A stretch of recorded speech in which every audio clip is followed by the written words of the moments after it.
बिस्मिल्लाहिर्रहमानिर्रहीम। अस्सलामुअलैकुम। कैसे हैं आप लोग सब? उम्मीद करती हूँ कि आप लोग सब खैरियत से होंगे। तो आज मैं आप सबको सिखाने जा रही हूँ बहुत ही मज़ेदार कस्टर्ड केक बनाना। इस केक को बनाने में हम ना ही ओवन का इस्तेमाल करेंगे और ना ही अंडों का इस्तेमाल करेंगे। तो वीडियो को आप लोगों ने लास्ट तक लाजमी देखना है। तो चलें जल्दी से बनाना स्टार्ट करते हैं कस्टर्ड केक बनाना। अगर आप मेरे चैनल पे न्यू हैं तो मेरे चैनल को सब्सक्राइब कर लें, साथ ही बेल आइकॉन का बटन है इसे क्लिक कर दें। इससे मेरी नई आने वाली वीडियो का नोटिफिकेशन आपको सबसे पहले फ्री में मिलेगा। तो केक बनाने के लिए आपको सबसे पहले एक बाउल चाहिए होगा और बाउल के ऊपर मैंने एक छलनी रख दी है और इस छलनी के अंदर हम ऐड करेंगे 1.5 कप मैदा। 1.5 कप मैंने इसमें मैदा ऐड कर दिया है और साथ ही इसमें मैं वनीला कस्टर्ड ऐड कर रही हूँ आधा कप। 1 टीस्पून मैंने ले लिया बेकिंग पाउडर और हाफ़ टी स्पून ले लिया मैंने बेकिंग सोडा। ये दोनों चीज़ें भी हम इसके अंदर ऐड कर देंगे। और अब मैं इसके अंदर ऐड करूँगी पाउडर शुगर आधा कप। तमाम चीज़ों को आपने क्या करना है, अच्छी तरह से छान लेना है एक बार। तो ये हमने सारी चीज़ों को अच्छी तरह से छान लिया और इसके बाद क्या करेंगे, एक दफ़ा आपने सारी चीज़ों को अच्छी तरह से आपस में मिक्स कर लेना है। मिक्स करने के बाद इसके अंदर मैं ऐड करूँगी आधा कप ऑयल और साथ ही इसके अंदर मैं ऐड कर दूँगी दूध। अभी मैं इसके अंदर 1 कप दूध ऐड कर रही हूँ। मज़ीद अगर मैंने इसमें और दूध ऐड करना होगा तो वो भी मैं ऐड कर लूँगी। तो ये देखिए बाउल हमारा छोटा था तो ये मैंने बड़ा बाउल ले लिया और इसके अंदर जो है हम सारा मिक्सचर जो है इस बड़े बाउल के अंदर हम डाल देते हैं।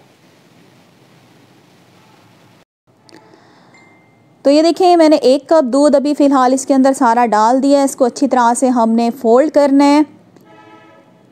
तो ये देखिए हमारा केक का बैटर जो है अभी बहुत ज़्यादा थिक है तो हम इसके अंदर मज़ीद जो है आधा कप मैं इसके अंदर और दूध ऐड करूँगी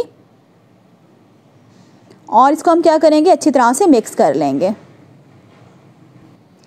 तो टोटल हमने इसके अंदर 1.5 कप दूध ऐड किया है और इसको हम अच्छी तरह से मिक्स कर लेंगे। तो ये हमारा केक का बैटर जो है बिल्कुल रेडी हो चुका है और ये मैंने राउंड केक पैन ले लिया है। इसको मैंने पहले ऑयल से ग्रीस किया था और इसके सेंटर में मैंने बटर पेपर बिछा लिया ताकि जब हमारा केक बेक हो तो आसानी से डीमोल्ड हो जाए, पैन के साथ चिपके रहे। और ये सारा जो केक का बैटर है हम इस पैन के अंदर डाल देंगे। बैटर डालने के बाद आपने मोल्ड को इस तरीके से किचन काउंटर पे हल्का हल्का टैप करना है ताकि इसके अंदर से एयर बबल्स जो हैं वो सारे ख़त्म हो जाएं। तो अब मैं इसको केक को बेक करूंगी पतीले में। पतीला मैंने 10 मिनट पहले जो है बिल्कुल लो फ्लेम पे प्री हीट होने के लिए ठहरा दिया था।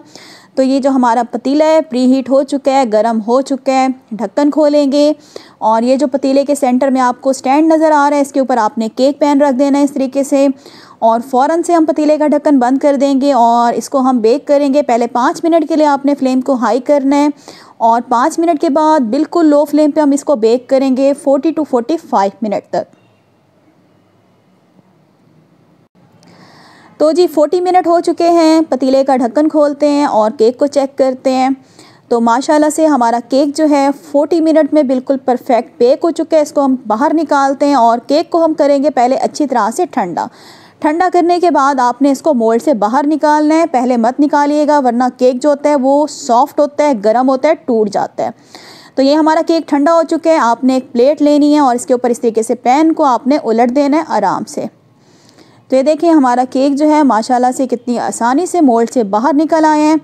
और ये जो हमने बटर पेपर लगाया था इसको आपने आराम से ऊपर से केक के ऊपर से उतार लेना है। और बटर पेपर इसलिए लगाया जाता है ताकि हमारा जो केक है वो नीचे से जले नहीं। तो अल्हम्दुलिल्लाह से हमारा जो कस्टर्ड केक है वो बिल्कुल परफेक्ट रेडी हो चुका है और ऊपर से मैंने थोड़ी सी जो है टूटी फ्रूटीज़ डाल दी हैं ताकि हमारा जो कस्टर्ड केक है वो दिखने में मज़ीद और ज़्यादा खूबसूरत नज़र आए। तो अब मैं इसको आपको कट करके भी दिखाती हूँ। अंदर से बहुत ही ज़्यादा सॉफ्ट और बहुत मज़ेदार बनते हैं। आप इस केक को चाय के साथ जो है सर्व कर सकते हैं, बहुत ही मज़ा आएगा आपको। लाजमी रेसिपी को ट्राई करना है व्यूवर्स। उम्मीद करती हूँ आज की वीडियो अच्छी लगी होगी तो मेरी वीडियो को लाइक कर दें और अगर आपने मेरा चैनल सब्सक्राइब नहीं किया चैनल को सब्सक्राइब कर दें। वीडियो को शेयर करना मत भूलिएगा अपने फ्रेंड और फैमिली मेम्बर्स के साथ। तो इंशाल्लाह नेक्स्ट वीडियो के साथ मैं फिर हाजिर होंगी। Thanks for watching. अल्लाह हाफिज़।